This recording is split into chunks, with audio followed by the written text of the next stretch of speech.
Ito, kartelo. Kala ko huhuliin yung ano eh.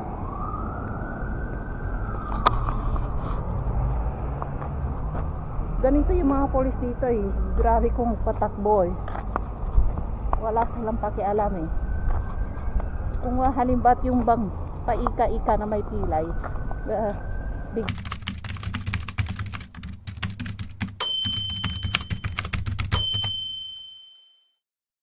Hello guys. At tayo ay ngayon lalabas. Punta tayo sa maglakad-lakad diyan. Ang init sa kwarto ko, grabe. Yung shadow ba ng glass, yung bintana. Naku, laki-laki pa naman ang bintana ko diyan sa loob. So super init. Ayan, hindi ko makaya yung init. Super ang init diyan, oh. Ayan, tara sa labas. Magtatapon ulit tayo ng maraming basura. Ayun. Napakainit ngayon. Ayan. Naniningkit na naman yung mata ko. Kasi habang tumatanda kasi ako, naniningkit kapag yung sensitive yung mata ko na masakit sa mata. Ayan. Kung sinong makaedadan ko diyan, gano'n siguro yung nararamdaman nyo. Ayan, tara.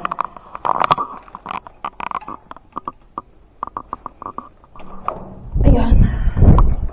Ay, nako. Saan tayo? Ayan. Saan tayo magtatapon? Ako, puno yung basurahan ngayon. Doon sa dulo. Dito. Tara, itapon natin. Ang daming basura. Ayan, puro karton. Aray. Ayan. Ayan, sakyan. Hindi mapag. Di wala namang dead end dito. Saan tayo pupunta ngayon? Lakas ng hangin. Doon tayo sa kabila. Tara. Kung diyan ako pupunta, malayo ang iikutan ko. Ayan.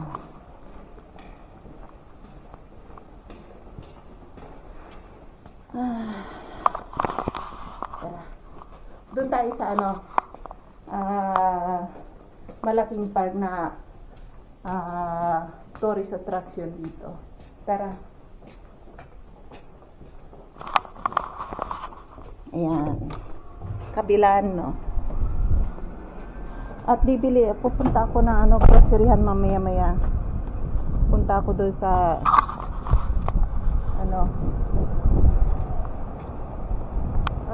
takot ako eh. May sakit sa likod. Ayan doon tayo. Saan tayo pupunta? Gusto niyo magpaitim dito? Dito kayo. Ayan, daming magagandang babae na puti. Gusto nila umitim. Yung talagang maitim na maitim. Dito sa bandang to. Sa solarium ang pangalan. Marami silang customer dyan. At saan tayo? Para maglakad-lakad tayo dito.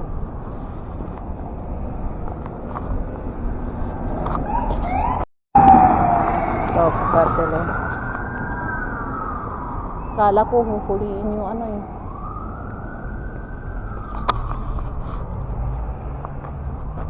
Ganito yung mga polis dito eh.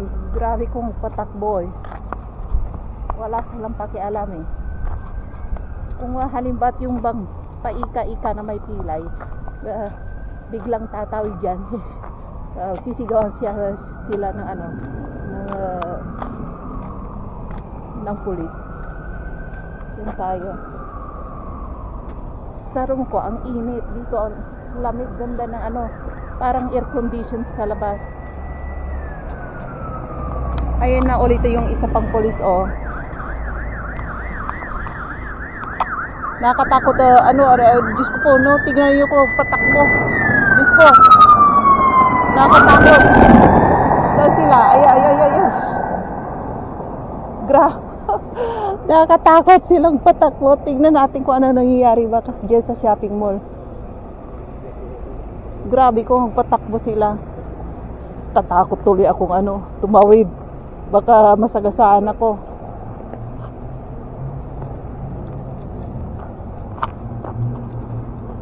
Tingnan natin. May emergency sila eh. Ayan.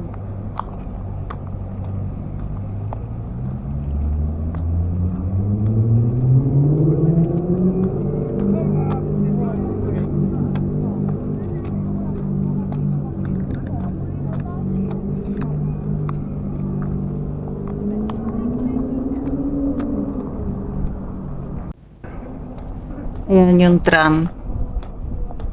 At maglakad-lakad tayo doon mismo sa city. Kasi nakita ko yung pulis. Ang bilis niyang magpatakbo. Parang kasi voice over na to eh. Nung naabutan ko yung camera, naabutan ko sila doon sa mismong in front of bus station at tram station. Nakainto sila lahat doon, yung mga pulis. Parang may kababalaghang aksidente ulit doon nang nangyari doon. Ayan. Kaya tara, puntahan natin. Parang city news, no? Ayan, tara.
Ayan, nakita nyo yung police patrol car na dalawa. Ayun, no, huminto sila doon sa harapan ng Ayun, umalis na ngayon.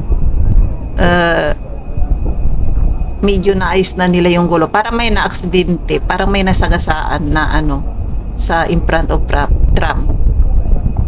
Ayan, kasi diyan talaga mga tao pwedeng maglakad-lakad sa harapan ng tram at saka sa bus. Kung ano pa nga kung nadisgrasya ka dyan, nabangga ka, magagalit pa yung mga bus driver or di kaya tram driver. Kasi way nila yan hindi yan talaga daanan ng tao Tingnan yung taong yun, dumadaan. Ayan, mapapagalitan ka pa. Ikaw pa may kasalanan. Ayan. Kaya yung dalawang police car kanina nagmamadali dahil dito. Kasi kapag nagtagal pa yung aksidente dyan, yung mga tram at saka bus, big traffic, eh ayaw nila ng ganoon. Kaya inasikaso nila kaagad. Ayan, diyan sa unahan, nandiyan pa yung ambulansya. Ayan, makichismisan tayo. Number 1 chismosa yan, dito ako. Kasi malapit lang naman dito to eh. Nakita niyo kanina kung magpatakbo yung mga pulis. Naku, kala mo kung sa kanila yung way na yun eh, wala silang pakialam kung may tatawid na uugod-ugod na matanda eh, delikado. Kaya kapag yung pulis nagring na yung yung tawag doon, yung tunog nila, ikaw na umiwas kasi kapag nasagasaan ka, sila pa magagalit, ikaw pa may kasalanan. Ayan, delikado kapag nagdra-drive sila, ang bilis nilang patakbo, parang nasa highway sila. Ayan, babaan ng mga tao. Tingnan nyo muna.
Ayan. Nasa yung camera ko, ba't nandyan? Di nakatutok doon sa ambulansya. Nandiyan yung ambulansya, ang tagal dyan eh. Ayan, nandoon. Di ko alam kung anong nangyayari dyan.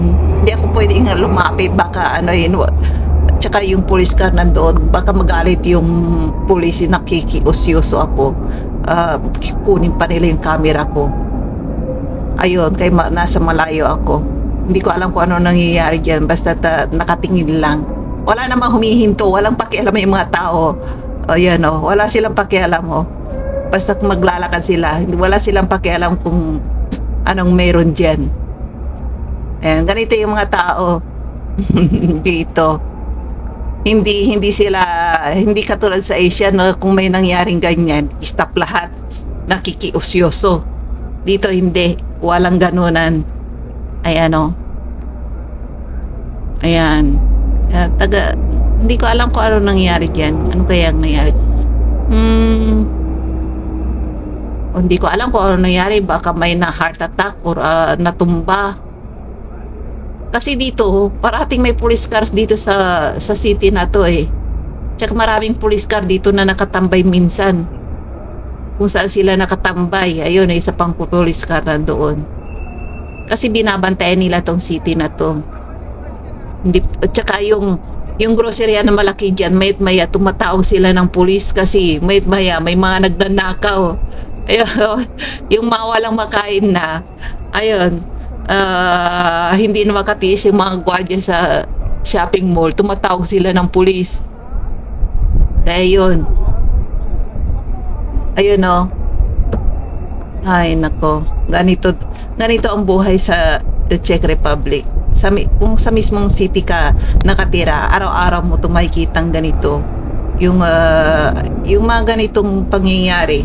Pero kung sa halimbawa nasa bundok ka or barrio or village, paminsan-minsan ka lang nakita ng ganito. O kasi siyempre nandun ka, tsaka kapag nasa village ka or barrio, nakakatamad kasing mag-bus eh. O maghintay ka pa ng isang oras bago dumating, mas lalo ang train, isang oras. Ayun. Ay, kung gasolina naman ay kung may sasakyan kayo, magdadrive kayong mag-asawa sa city para lang yan. Ang mahal pa ng parking sa city parking. Nako, magkano yung parking? Hindi ko alam kung magkano, 50 yata. Tinas na nila ngayon. Hindi kung 4 na oras ka, 200. Yung halagang 200 dito, malaking halaga na yon. Marami ka na mabibili. Diyos ko po, ako nga 50 ang magastos ko rito. Ang dami ko na magro-grocery, mga gulay, tinapay, ay, mga pangsahog. Marami na ako mabibili. Kung talagang, yung talagang tipid at budget ang kukunin mo. Pero kung hindi ka naman nagbabudget, wag kang bumili ng mga on sale. Doon ka sa mahal. Ayun. Pero sa katulad naming mga nagtitipid, kailangan namin tipid.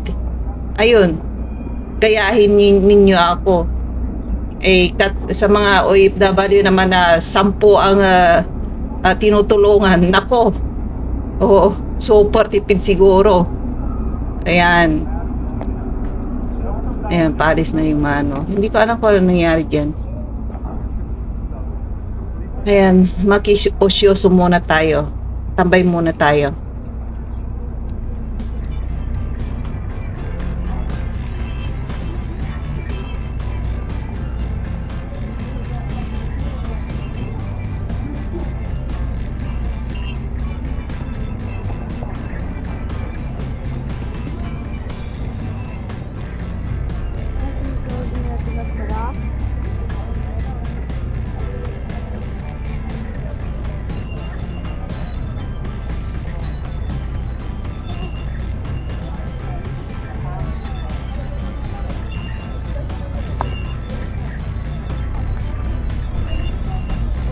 Dali.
red light na kaagad. Tumingin lang ako doon sa groceryhan na yun. Wala ako nabili. Diyan sa groceryhan na yun. Bibili tayo ng asukal. Mag-baby ka ko ulit. Umpisahan ko rin ulit mag-bake.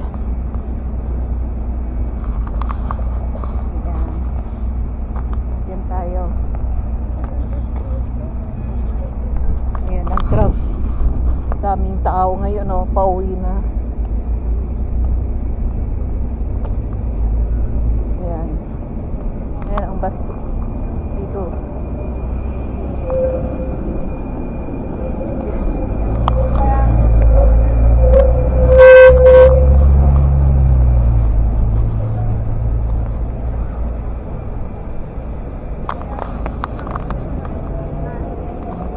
Baka may sakyan dito. Kanina may disgrasya rito eh. Mga lasing o parang lasing. Yung isa, hindi makalakad ng straight.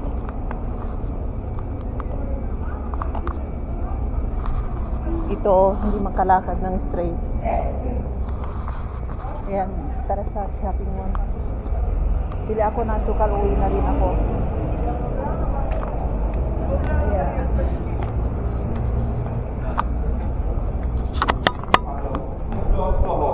Usto!